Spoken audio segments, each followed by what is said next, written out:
there's a question that has come in from our comms team that some people have asked. Yes. Jacob, for Yes. you, for your lot, that we are doing a $9.99 Yes, indeed. giveaway for right now. Please get your Indeed. donations Indeed. in for that. Indeed. Did you have like a general time limit that you sort of had on it? We never really set a hard one before. So originally, like, you know, before I just was kind of like, you know what, just bust it, let's do it.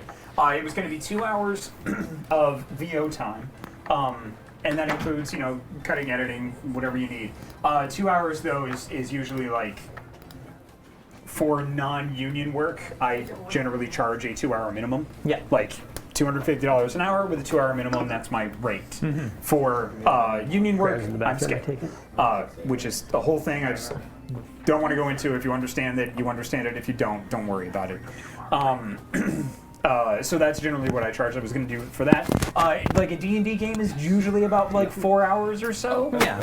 And everything else No, that I'm- people I'm have asked me doing to Alpha Flight for a do goof. has been around like 2 hours, 2-3 hours. But if you make a reasonable request, or further, if I am just into it and it sounds a lot of fun, you know, you can request and we can negotiate and talk about it. Yeah. Yeah? Yeah. All right, so a few hours. Yeah, a few hours. A few Like hours.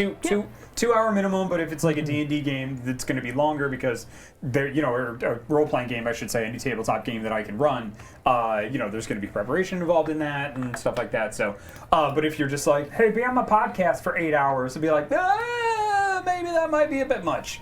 2 hours, 3 hours, like 4 hours around that, but it's just, you know, if somebody wants to fly me to 3:45, Tom says, would Jacob fly to the UK and go bowling for 2 hours? If somebody would pay for me to fly to the UK and they wanted to bowl with me for 2 hours, yeah, let's do that. I am 100% down.